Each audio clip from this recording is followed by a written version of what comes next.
izin saya akan turun juga ke bawah, mengingat kalau di depan agak kurang semangat ya. Saya menyapa yang di atas, semangat pagi, semangat pagi. Ya.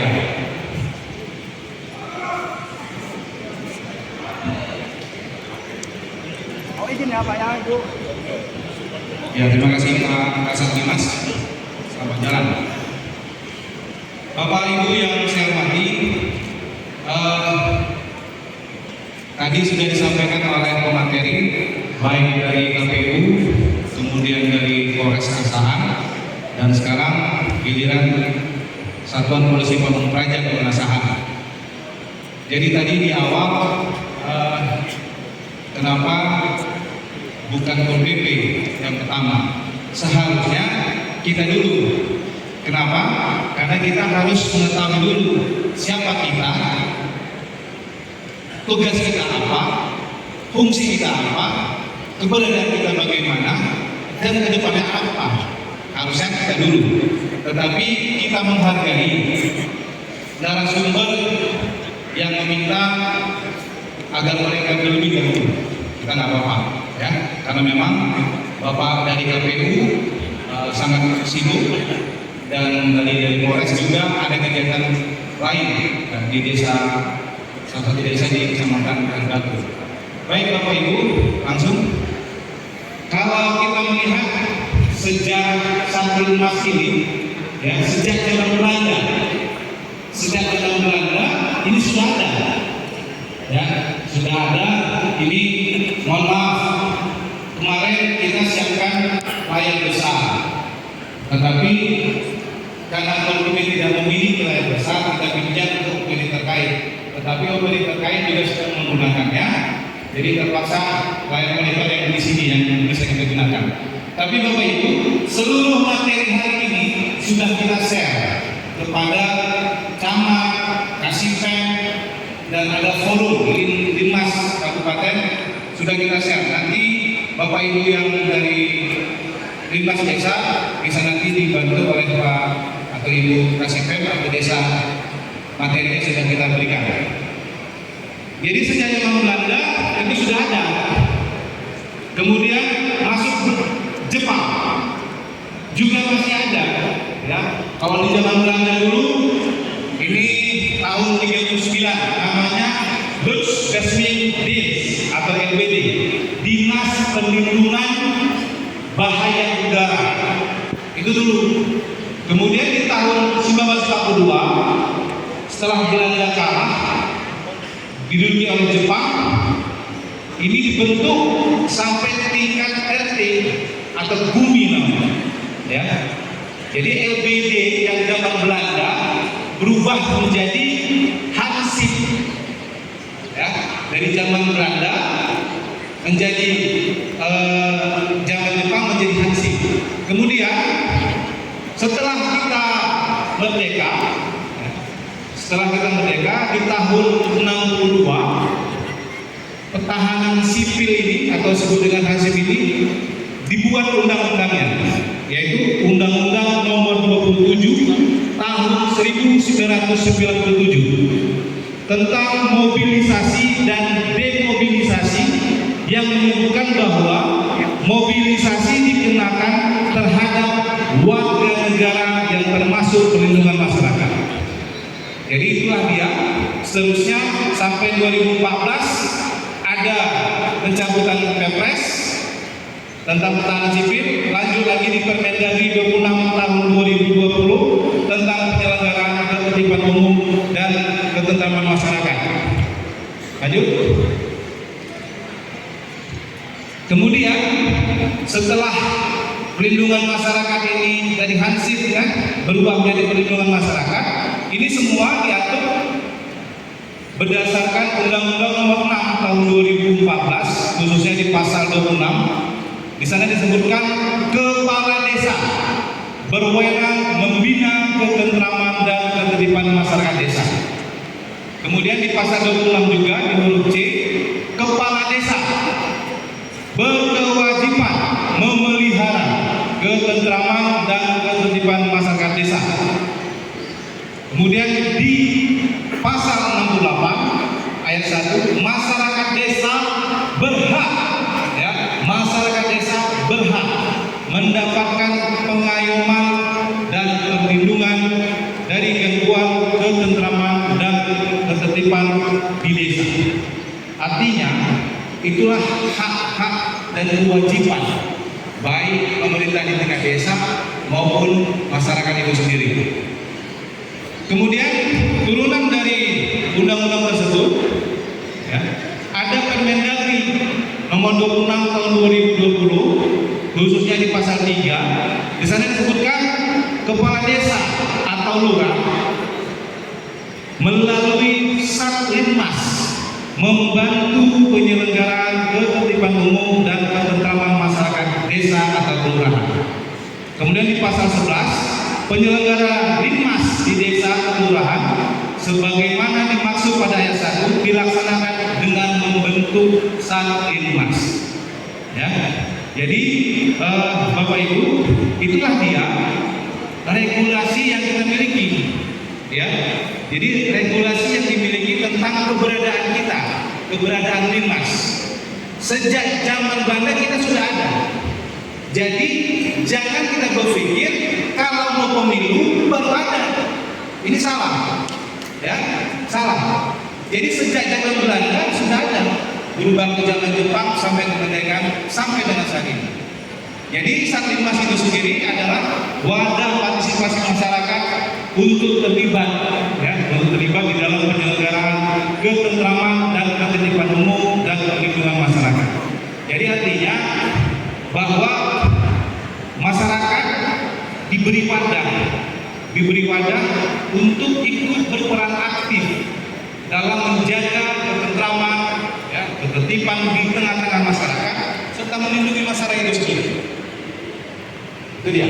Jadi sekali lagi saya sampaikan bahwa keberadaan Satlinmas yang memang selama ini kita baru diaktifkan pada saat menjelang pemilu, menjelang legislatif maupun pilkada. Tapi sebenarnya kita sudah harus senantiasa siap-siap di desa ini. Makanya ke depan kita akan lebih mengaktifkan kembali Satlinmas yang ada di desa, kelurahan, dan kecamatan. Lanjut. Jadi tadi sudah saya sampaikan bahwa kalau dahulu, ya, dahulu itu Linmas itu adalah pertahanan keamanan negara. Kemudian melaksanakan fungsi menanggulangi akibat bencana perang, bencana alam atau bencana lain. Ini dibentuk fungsinya seperti ini tadi. Kenapa? Karena masih zaman Belanda dulu dia untuk pemadam kebakaran. Kemudian di zaman Jepang dia pasca perang. Maka berubah saat ini sudah fungsinya itu sebagai pertama untuk melindungi gangguan yang diakibatkan oleh bencana, kemudian membantu memelihara keamanan ketertiban masyarakat, membantu kegiatan sosial kemasyarakatan, membantu memelihara ketentraman dan ketertiban pada saat pemilihan kepala desa, pemilihan kepala daerah, dan pemilihan umum. Yang kelima, membantu upaya tahanan negara. Jadi dari 5 kondisi yang saat ini masih ada kondisi pada saat zaman Belanda maupun zaman Jepang maupun zaman pasca kemerdekaan, yaitu bencana dan pertahanan negara. Yang ditambahi ada 3 tambahan: membantu memelihara keamanan dan ketentraman di masyarakat, membantu kegiatan sosial kemasyarakatan, dan membantu memelihara ketentraman dan ketertiban umum. Jadi itulah dia perbedaannya waktu zaman Belanda, zaman Jepang, pasca kemerdekaan, dan saat ini. Next. Nah, tadi sudah saya sampaikan bahwa landasan ataupun regulasi keberadaan Satlinmas itu jelas, yaitu ada Permendagri 26 tahun 2020. Ini supaya kita semua paham. kita yang hadir hari ini adalah seluruh Satlinmas yang ada di Kabupaten Asahan, walaupun tidak semua. Kalau tadi disampaikan oleh Pak Bupati bahwa keberadaan Satlinmas di Asahan itu sebanyak 5.385 orang itu sudah kita kukuhkan semua. Ya, pada bulan April ya, kemarin ya. Maret atau April sebelum pemilu itu sudah kita kukuhkan semua. Artinya seluruh Satlinmas yang ada di Kabupaten Asahan keberadaannya sudah diakui oleh pemerintah daerah, sudah di-SK-kan oleh Pak Bupati Asahan. Jadi kalau masih ada pertanyaan, berarti belum membaca atau belum tahu keberadaan pada saat kita dikukuhkan. Ya, jadi pada bulan April kemarin kita sudah dikukuhkan sebanyak 5.000 lebih. SK-nya ditangani Pak Bupati langsung. Jadi bagaimana? Kenapa bisa dikukuhkan Pak Bupati? Karena ada pengunjukan ataupun surat keputusan kepala desa yang mengangkat Bapak Ibu sebagai anggota Satlinmas. Jadi Bapak Ibu yang berada di sini ini bagian dari yang 5.000. Kenapa kita cuma mengundang sekitar 1.100? Karena yang pertama tadi sudah juga dijelaskan oleh KPU. Pada saat kita pemilihan umum dan pemilihan legislatif pada bulan April kemarin, TPS kita ya sebanyak 2.000 lebih. Artinya di setiap TPS harus ada 2. Maka jadi ada 2 lebih dari 4.000 anggota Satlinmas yang berada di TPS. Saat ini untuk tanggal 27 November TPS kita berkurang sekitar 1.300 lebih. Otomatis kalau dikali 2 sekitar 2.000 lebih. Nah, hari ini kami mengundangnya setengahnya 1.100 agar apa? Minimal seluruh TPS yang ada di Kabupaten Asahan sudah terwakili dengan keberadaan Bapak Ibu yang hadir pada hari ini. Lanjut. Next. Ini tadi saya katakan nama seyogianya kita dahulu, tetapi tidak apa-apa, saya ulangi kembali tugas dan fungsi Satlinmas. Next. Jadi kalau dilihat tadi saya jelaskan secara umum, yang pertama bahwa struktur organisasi yang Satlinmas itu ada kepala Satlinmas, ya, kemudian ada kepala pelaksana, kemudian ada komandan regu, dan terakhir ada anggota. Nah, kemudian struktur organisasi ini diisi oleh siapa? Tentunya diisi oleh yang pertama warga negara Indonesia, yang kedua bertakwa kepada Tuhan Yang Maha Esa, yang ketiga setia kepada Pancasila dan Undang-Undang Dasar 1945. Lalu yang keempat sehat jasmani, ya, berumur paling rendah 18 tahun dan atau sudah menikah. Yang kelima, jenjang pendidikannya yang paling rendah adalah lulusan sekolah dasar dan atau sederajat. Diutamakan lulusan sekolah lanjutan tingkat pertama atau yang sederajat.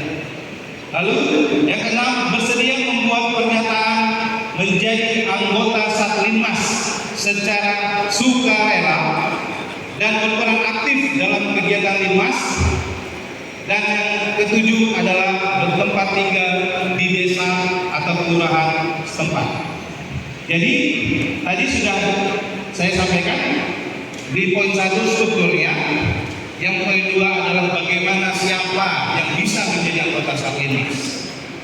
Kemudian yang ketiga, pengangkatannya.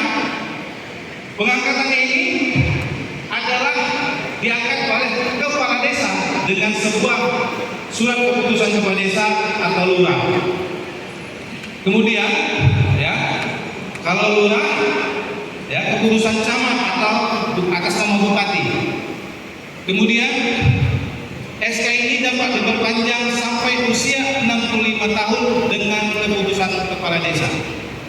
Jadi artinya pertanyaan Bapak yang tadi, sampai kapan keberadaan dinas? Kan Bapak tadi udah keluar. Nah itu. Inilah apa kita kan? Kita bertanya pada saat kita mau jawab kita keluar. Gimana ya kan? Masuk angin ya kan? Jadi tadi disebutkan bahwa Satlinmas itu usia yang paling rendah 18 tahun atau sudah menikah. Lalu sampai kapan usianya? Maksimal 65 tahun. Setelah dia 65 tahun, maka otomatis dia tidak lagi menjadi anggota Satlinmas atau dia mundur dari keanggotaan Satlinmas.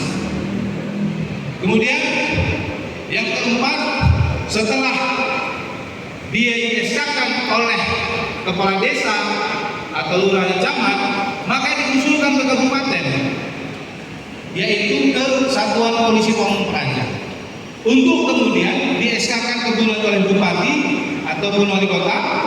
Ya, setelah di-SK-kan oleh bupati, maka dikukuhkan oleh Pak Bupati. Lalu yang kelima, masa berlaku anggota Satlinmas itu ada di pasal 25. Itu saja saya sebutkan tadi, maksimal di usia 65 tahun.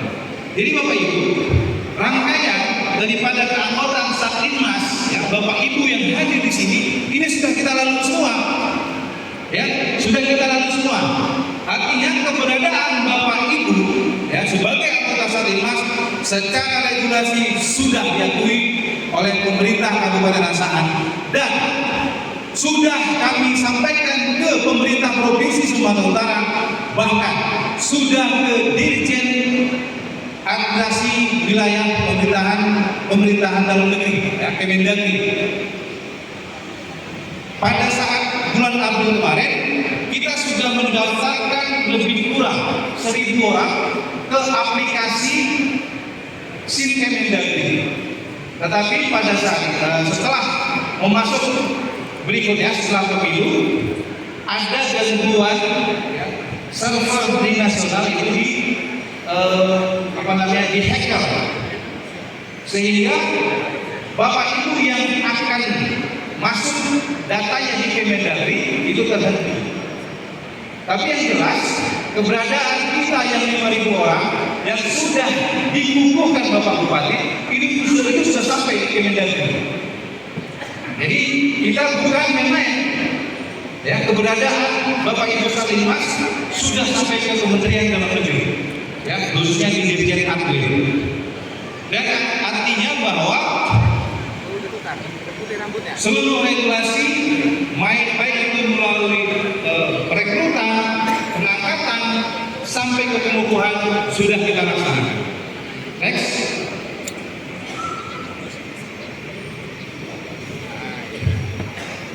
Jadi sebelum kita menyampaikan tentang tugas,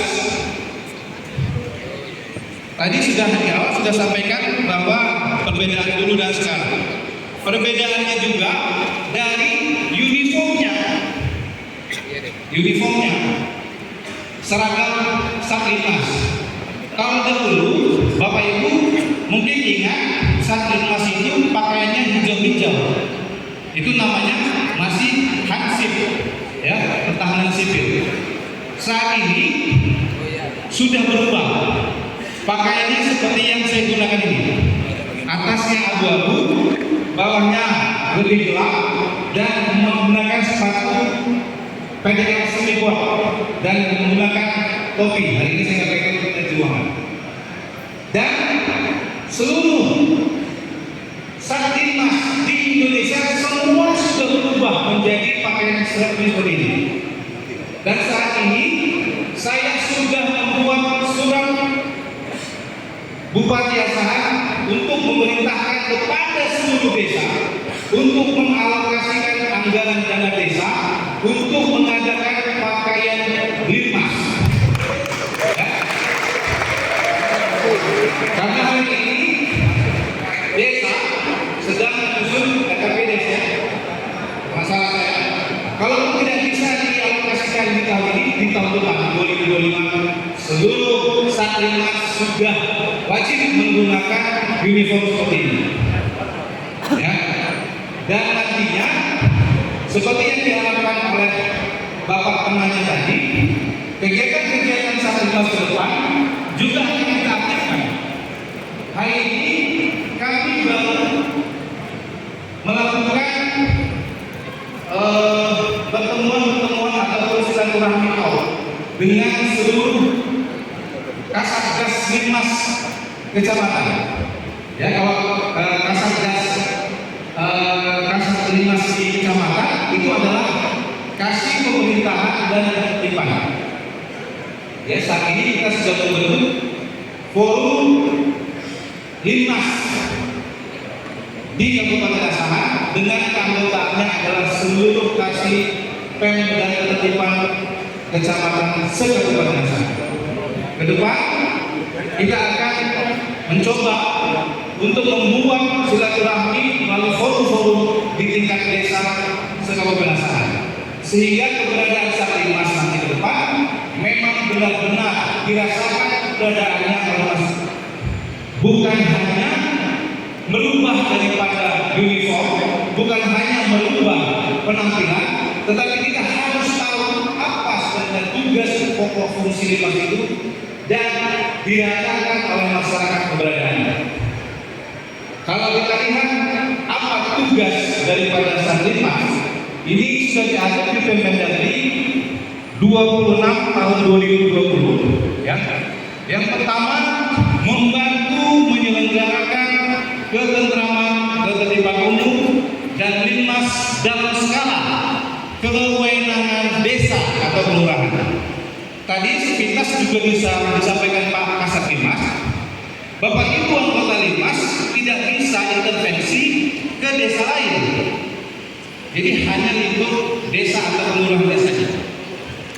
Kemudian yang kedua, membantu penanganan ketentraman, ketertiban umum dan keamanan dalam penyelenggaraan pemilihan kepala daerah dan pemilihan umum. Ya, nanti Satlimas di tanggal 27 November itu ditugaskan di setiap TPS yang ada. Yang ketiga, membantu dalam penanggulangan dan pencegahan bencana serta kebakaran. Di poin 3 ini kita juga sudah membentuk yang namanya relawan damkar, relawan pemadam kebakaran. Memang belum semua desa ada, tetapi kita sudah membentuk 250 orang relawan damkar yang ada di desa. Kalau saya tidak salah ada di 50 desa yang sudah kita bentuk, dan tentunya ke depan kita upayakan seluruh desa wajib memiliki relawan damkar. Yang keempat, tugasnya adalah membantu keamanan, ketentraman dan ketertiban umum masyarakat. Artinya seperti tadi yang disampaikan Pak Kasat Linmas, kalau ada kegiatan begal dan sebagainya itu bisa kita tangani, tapi dengan katakan dengan skala penanganan desa.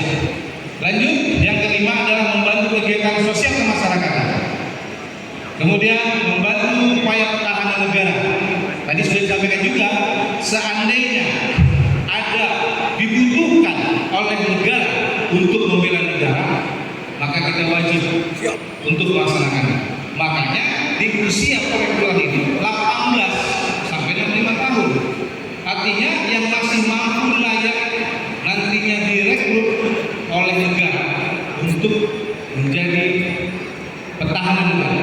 Kemudian membantu pelaksanaan pembinaan dan bimbingan kemasyarakatan, membantu pengamanan objek vital. Jadi Bapak Ibu, sampaikan kepada kepala desa, seandainya ada aset negara atau pemerintah yang ada di wilayah desa, Bapak Ibu Satlimas bisa beberapa di sana.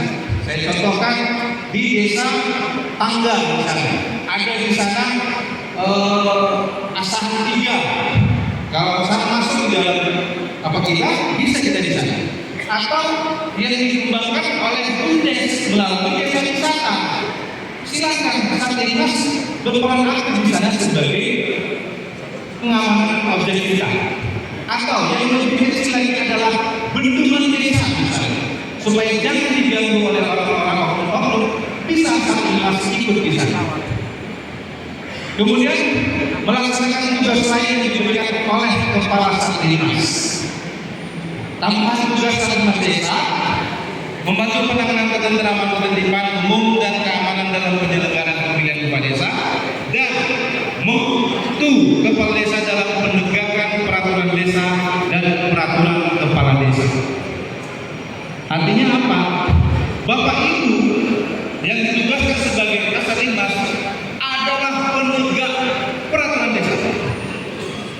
Jadi kalau di kabupaten ada penegak peraturan daerah, yaitu Satpol PP, maka di desa penegak peraturan desa itu adalah Satgas. Contoh, ada yang menerbitkan peraturan kepala desa tentang gotong royong setiap bulannya di rumah-rumah ibadah. Itu sudah merupakan suatu keputusan desa yang wajib dilaksanakan oleh seluruh anggota desa tersebut. Maka Bapak Ibu yang berada sebagai Satgas wajib mengamankan peraturan desa ini. Itu dia. Jadi kalau tidak berjalan, itu merupakan kelemahan dari kita.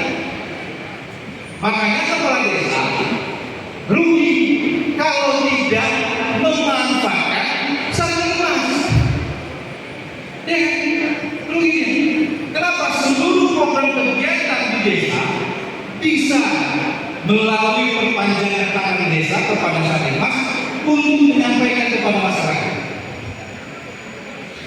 Jadi itu tugas dan fungsi Satgas berdasarkan Permendagri 26 tahun 2020. Lanjut. Tadi sudah secara umum saya sampaikan fungsi Satgas, ya. Lanjut. Ini struktur organisasinya. Jadi kalau secara umum yang paling tertinggi adalah Kasatpol PP, ya, sebagai kasat di Limas itu sendiri, baru camat, kepala desa atau lurah, baru Kasatgas, namanya kepala satuan tugas. Selanjutnya adalah kepala Satgas. Jadi kalau di kecamatan, ya, itu ada di bawahnya kasih pemerintahan yang mengkoordinir daripada Satgas itu sebagai kepala Satgasnya. Sedangkan desa itu adalah kasatnya. Kemudian Bapak Ibu, di Satgas ini juga ada regunya. Regu di bawah Satgas itu ada 5. Yang pertama adalah regu kesiapsiagaan dan kewaspadaan dini. Kemudian yang kedua, regu pengamanan. Yang ketiga adalah regu pertolongan pertama pada korban dan kebakaran. Yang keempat adalah dandu penyelamatan dan evakuasi. Dan yang kelima adalah dandu dapur umum atau regu umum. Ini diisi oleh anggota Satgas semuanya. Dan jadi ada 5 regu yang harus sebenarnya ada di desa yang sudah diesakan kepada desa tersebut. Jadi fungsinya masing-masing ada. Ya, tadi disebutkan ada 5, masing-masing ada untuk pengamanannya, untuk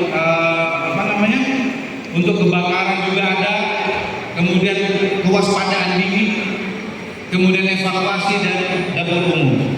Jadi Satgas ini yang jelas harus dirasakan keberadaannya oleh masyarakat. Lanjut.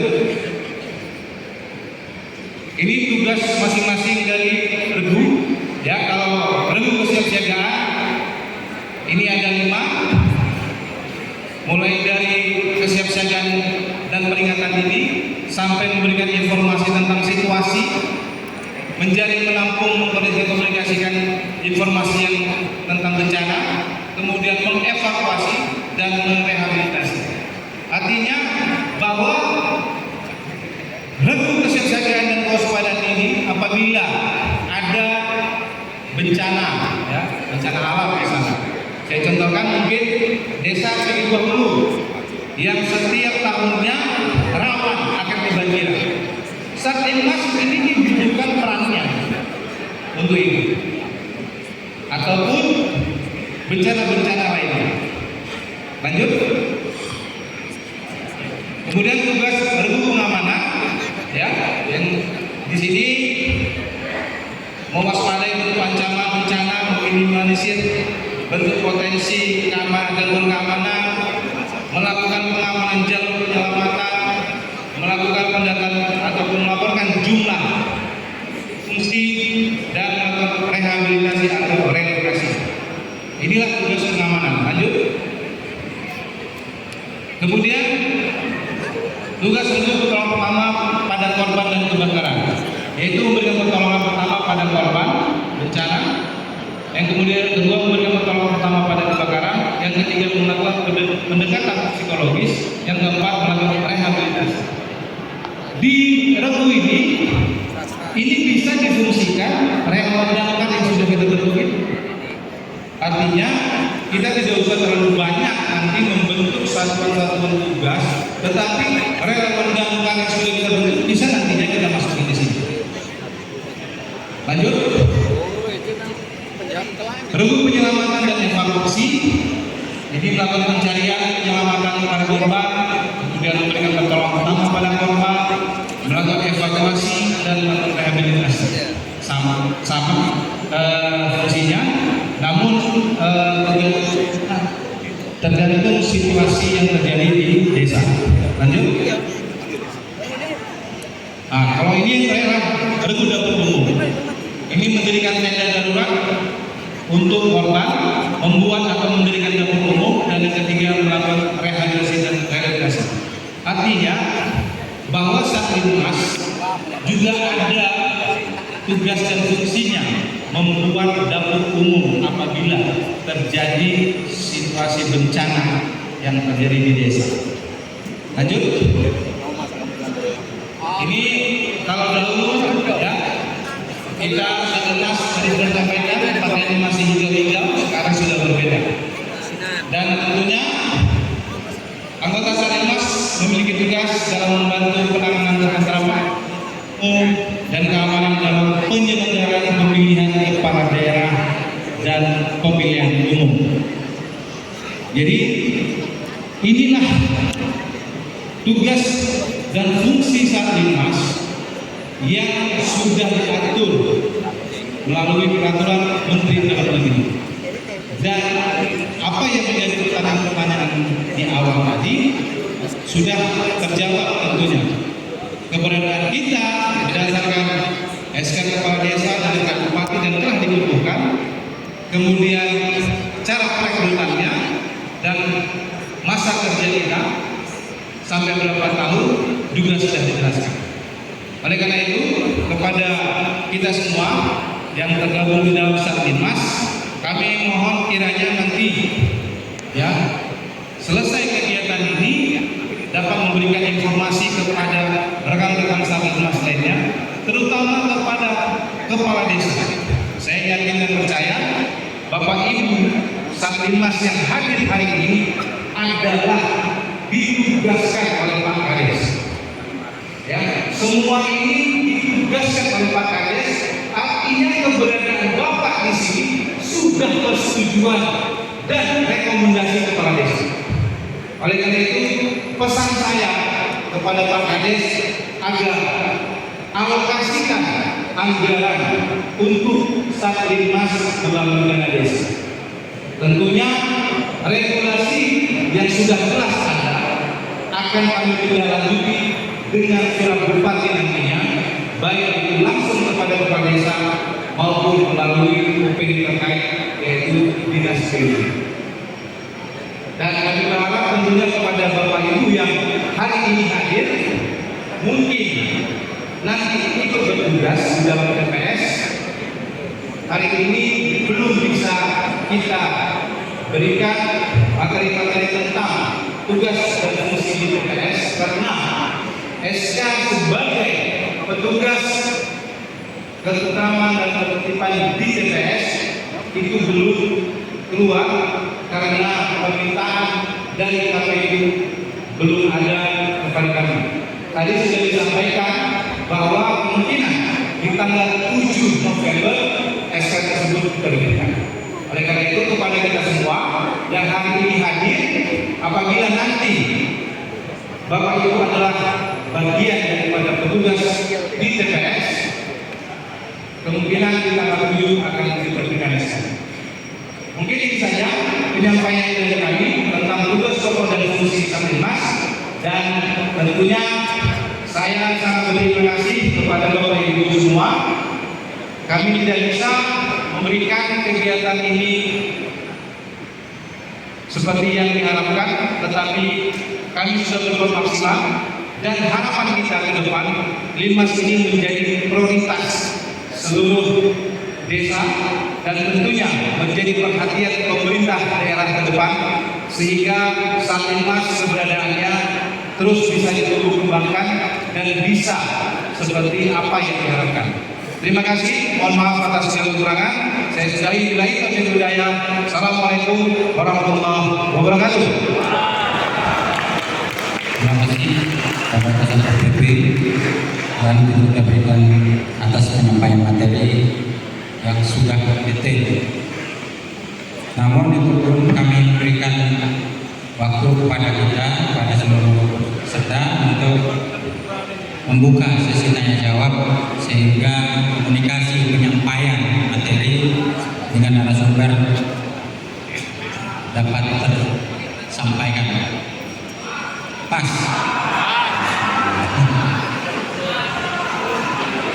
Terima kasih. Izin Pak Kasat. Mohon izin sekali lagi, kalau tidak ada pertanyaan, saya harap materi-materi yang disampaikan tolong dibaca Bapak Ibu, ya, tolong dibaca supaya Bapak Ibu pulang ke desa ada yang disampaikan baik kepada kepala desa maupun masyarakat di desa. Terima kasih Bapak Ibu. Oke. Selanjutnya materi yang terakhir, ini materi keempat, yaitu akan disampaikan oleh Satuan Polisi Pamung Praja bidang pemadam kebakaran dengan materi pengertian dan jenis bencana kebakaran, penyebab serta pengaruhnya yang akan disampaikan oleh Kasih Pemadam Kebakaran